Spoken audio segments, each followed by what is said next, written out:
Welcome to this explainer. So, today we're diving into a story that has absolutely blown up in the news cycle, and it's sending this massive wave of anxiety through households everywhere. We are talking about Formamide in infant diapers. Now, when a major outlet sounds the alarm on a product that our babies are quite literally wearing 24/7, well, panic is instantaneous, right?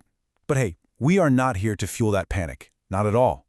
We're here to unpack exactly what happened, look at the claims from every single angle, and figure out what this actually means for you and your family. Are there hidden toxins in our babies' diapers? Look, it is a terrifying question. And before we even look at the data, we really need to acknowledge one fundamental truth. Parents have an absolute zero-tolerance policy for risks in this area, and honestly, that is completely validated. Think about it for a second. Diapers are in constant, closed contact with the most sensitive skin imaginable, day in and day out. It's an incredibly intimate, long-term use product. So any whisper, even just a rumor of a toxic substance, is obviously going to trigger the highest level of alarm for consumers. The right to know exactly what is in these products and the demand for absolute safety, that is absolutely paramount. Part 1. The Formamide Panic. Let's start by laying out exactly what triggered this massive wave of public concern in the first place. The whole firestorm started when an investigative media report flagged the detection of a chemical called Formamide in diapers. And let's be clear, Formamide is not just some harmless ingredient. It's been flagged for potential reproductive toxicity and chronic liver and kidney damage. So the media essentially positioned this as an invisible killer hiding right there on your nursery changing table. And they didn't just write a standard article either. They went ahead and conducted extreme experiments to really hammer their point home, attempting to expose what they called a massive regulatory blind spot. This wasn't just a minor critique, it was a loud, blaring siren demanding immediate answers. Part 2, 3 sides of the story. To really understand what's going on here, we have to act as impartial investigators and examine how the media, the brands, and the industry are looking at the exact same issue.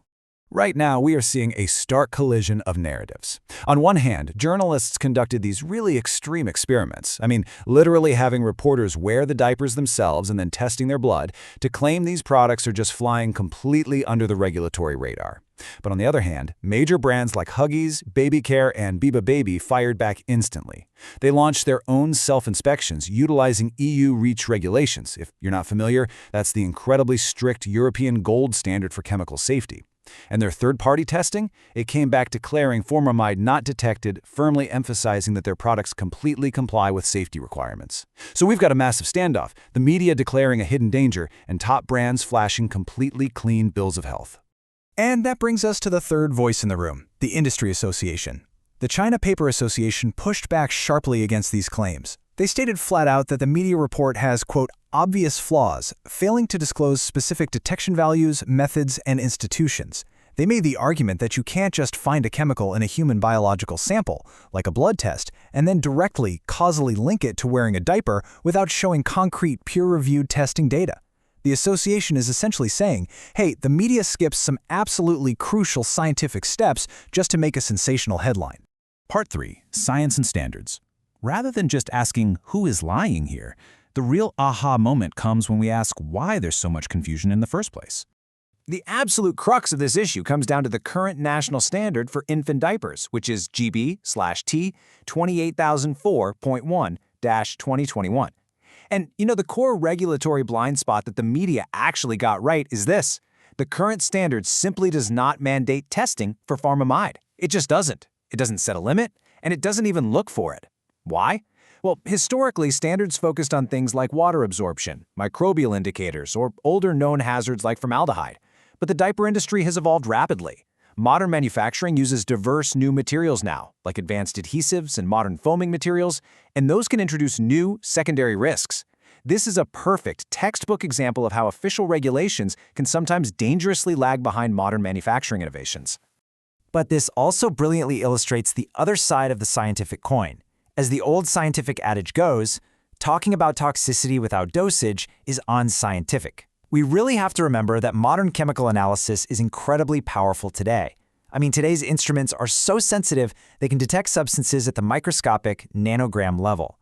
Because the media report failed to provide the specific quantity of Formamide detected, we are missing the most important piece of the entire puzzle. Listen, just because a chemical detected at a microscopic level does not automatically mean it's present in a concentration high enough to actually be toxic or cause bodily harm. Without knowing the exact dosage, jumping to the conclusion that a product is actively poisoning someone simply isn't scientifically sound. Part 4. Next steps for parents. With all of this conflicting information flying around, media alarms, brand denials, industry critiques, and admitted loopholes in the standards, how should regulators and parents actually move forward to ensure absolute safety? Let's look at how this builds into actionable solutions, starting at the macro level.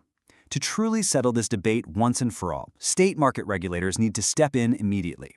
Step 1 is conducting official, transparent testing certified by the CMA, which is the gold standard national metrology certification. We need public, undeniable data to cut through all this noise. Step 2, and honestly this might be the silver lining of this whole event, is that this controversy is acting as a massive warning bell. It's almost certainly going to force an expedited revision of the national diaper standards.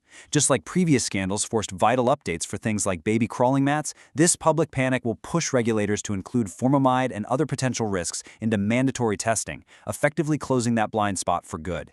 But what about the micro level? What should you actually do tonight when it's time to change a diaper? First and foremost, please do not panic. Blindly throwing away every single diaper in your house is not the answer. Instead, just be a smart consumer. Buy from reputable channels and stick to large, established brands that are actively publishing recent, multi-point safety inspection reports. Furthermore, just practice good hygiene, right? Change diapers frequently to keep your baby's skin nice and dry. And of course, keep a really close eye on the skin itself.